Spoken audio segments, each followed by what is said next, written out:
I'm sure every one of us has found ourselves in this ridiculous situation at least once in our lives. A drop of super glue and your fingers are glued together for good. And there you stand, trying to pry them apart, with just one thought running through your head. Who the hell invented this devilish stuff? I used to think the same thing, friends, until I dug deeper. And what I'm about to tell you will turn your understanding of this sticky substance upside down once and for all, because the history of superglue is a real detective story, a comedy of errors, and a scientific drama all rolled into one. And yes, let's be honest, historians have somehow sidestepped the most juicy details for decades. But today I'm laying all my cards on the table. Picture this, 1942. World War II is in full swing. America has entered the war. The Eastman Kodak Company, yes, that same one famous for film and cameras, receives a defense contract. They need super transparent plastic. For what? For optical sights on weapons. Not an easy task, and so a young ambitious chemist named Harry Coover Jr. begins experimenting with substances called cyanoacrylates. Sounds scary, right? Well, for him it was just another chemical formula. And so he synthesizes one of them and, oh my god, this stuff sticks to everything it touches, permanently. What a mess, thought Coover. This definitely wouldn't work for sights. Sure, it's transparent, but if it glues everything together, what good is it? The project was shelved and cyanoacrylate was filed under failed experiments. Who could have thought back then that this failure would change the world? Nearly 10 years pass. It's now 1951. Harry Coover is still working at Eastman Kodak, and once again he faces a task, finding heat-resistant transparent plastic, but now for jet fighter cockpits. Cyanoacrylates, recalls Coover. Maybe I could modify them somehow? And again he starts tinkering with them, and here, like in a good movie, His Majesty Chance enters the scene. Coover's colleague, Winfred Joyner, was working with an expensive instrument. A refractometer. Well, that's a device that measures the refractive index of light.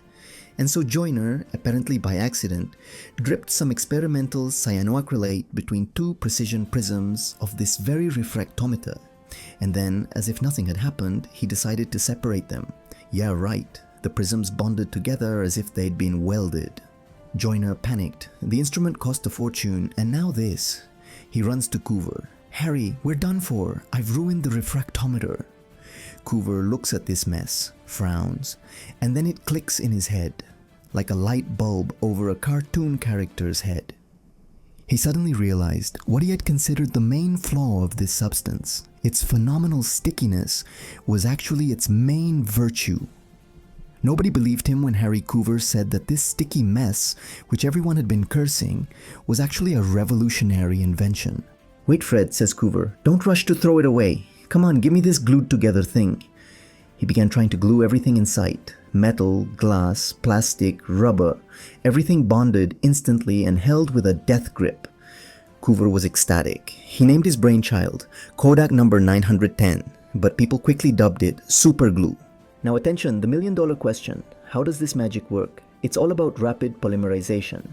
Cyanoacrylate monomers, these tiny molecular building blocks in the tube, are terribly hungry for water. They need only the microscopic moisture that exists on any surface or in the air. As soon as they sense this moisture, they immediately begin linking together into long chains, polymers.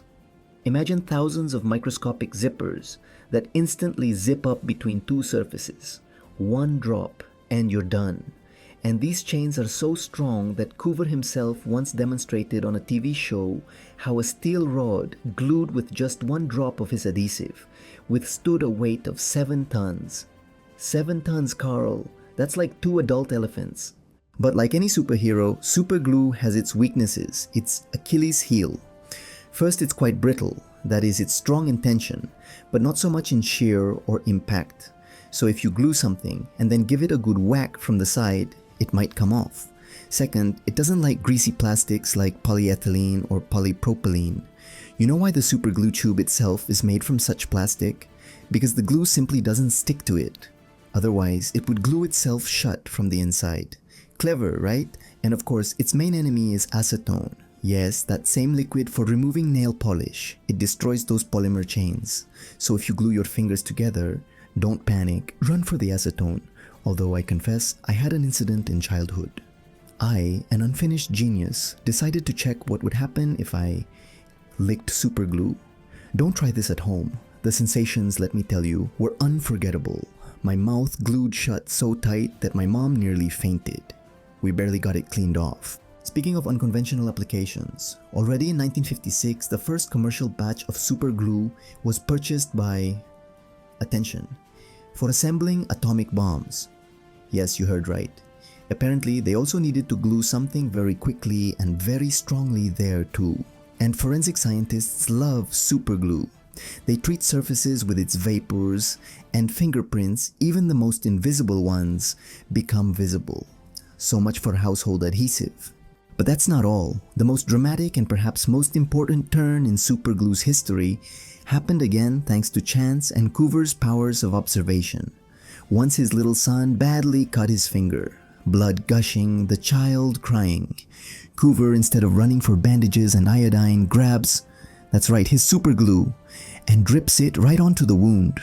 You would have risked it? I probably wouldn't have, but he did. And the blood instantly stopped, and the wound edges pulled together. Eureka, thought Coover again. This is ready-made medical adhesive. However, the path from this insight to real medical application turned out to be long and thorny. First, during polymerization, cyanoacrylate releases heat. For a small drop, this isn't scary, but if the wound is large, you could get a burn. Second, when breaking down in the body, it released not very useful substances, like formaldehyde. And third, it was too rigid and brittle for living tissues. But Coover didn't give up. He and his team began tinkering with the molecule, lengthening its carbon chain.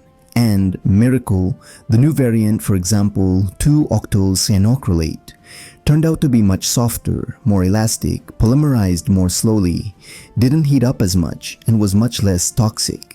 In 1964, Coover filed an application with the FDA, that's the American Food and Drug Administration, for his medical adhesive. And here begins that very bureaucratic red tape familiar to many inventors. While officials were thinking, the Vietnam War was going on, and American military surgeons, not waiting for official approval, began using experimental cyanoacrylate spray right on the battlefield.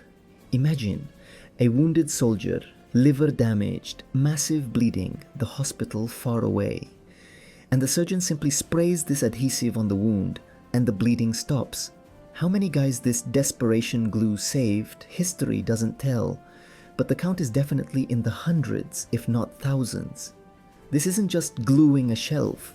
And just think about it. 34 years passed. 34.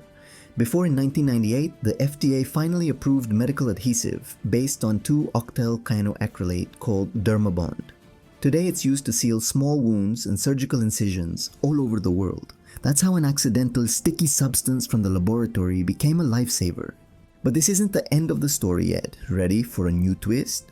Because now superglue might change the world again, this time, in the fight against a global problem. Which one? Plastic waste. Yes, those very mountains of plastic that are choking our planet. It turns out that scientists, again digging into the properties of cyanoacrylates, discovered something incredible. If you heat polymerized superglue to about 210 degrees Celsius, it depolymerizes. That is, it breaks down back into its original monomer building blocks, moreover, with up to 93% efficiency.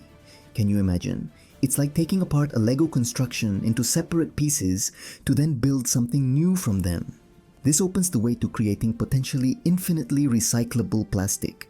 Plastic that won't pollute the environment, but will return to the cycle again and again. This is no longer just glue. This is a whole philosophy.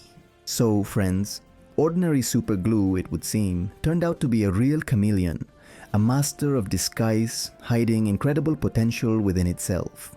From an accidental mistake in the laboratory, to gluing atomic bombs, from saving soldiers in Vietnam, to a possible solution to the plastic apocalypse problem.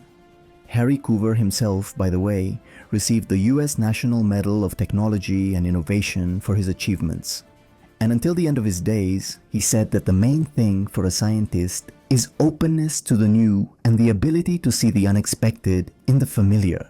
If you enjoyed this historical investigation, hit like and subscribe to the channel, because there are still so many unsolved mysteries and amazing stories ahead. And by the way, there's one detail I deliberately kept quiet about today, but it concerns yet another incredible application of super glue. But about that, some other time. Intrigue